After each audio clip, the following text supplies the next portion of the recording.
Vous avez compris, chers partenaires, on a holder non qui tirait du fait que l'installation à l'interne.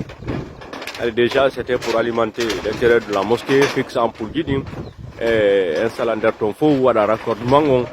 Donc ce matin, il est déjà 8 heures. Électricien installe des panneaux wangal pour alimenter vraiment la mosquée en courant électrique.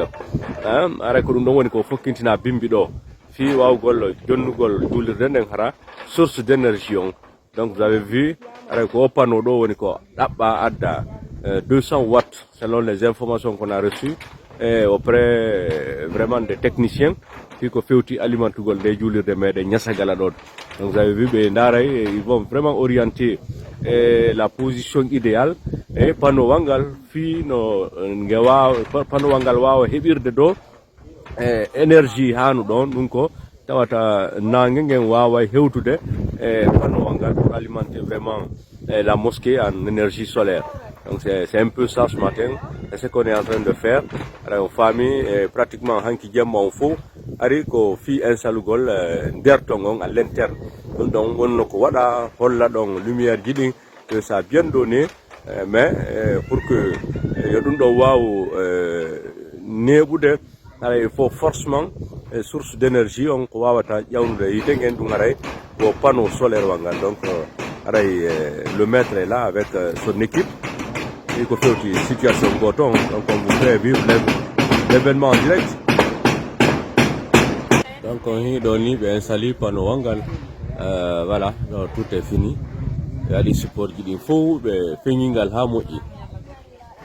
vraiment une fierté franchement parce que vous imaginez do be fixe de ko non nini ko fewti do tawi noddina ma ara nototo ha kamuti ko fewti andingo jama on waguton hewti ara ko technicien be woni ko wanni wadde de golle do ka julide mede Niassagala. Vous avez vu la mosquée do ara ko côté goni côté terrasse. Franchement c'est une mosquée qui est très belle. Golle de yawi la bama foti tigi tigi on pratiquement golle den woni golle keldude nani ara dum do ko golle labade. Merci à tous les ouvriers qui se sont succédés, woni maçon be woni peintre be woni menuisier be hewti fendo saydo be technicien be wonbe montude panneau solaire jidi fi yo julurde ne waaw hebude ndengu ara tigi tigi on ko weltana go jarna bihi wallitibe ko fewti ndu murado do vraiment.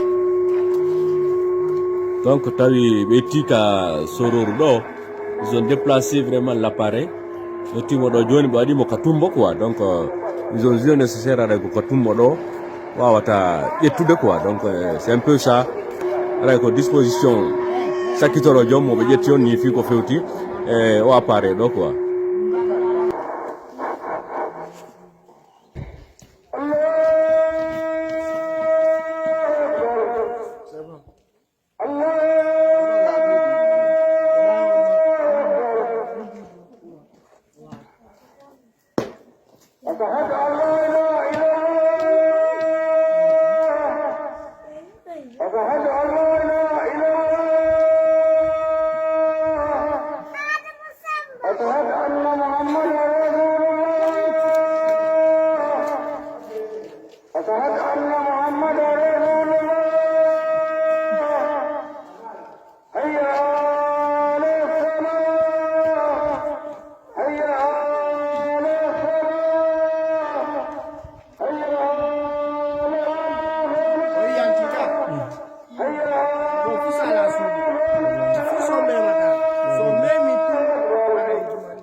Vous avez compris, chers partenaires, ça a bien réussi et ça a bien donné.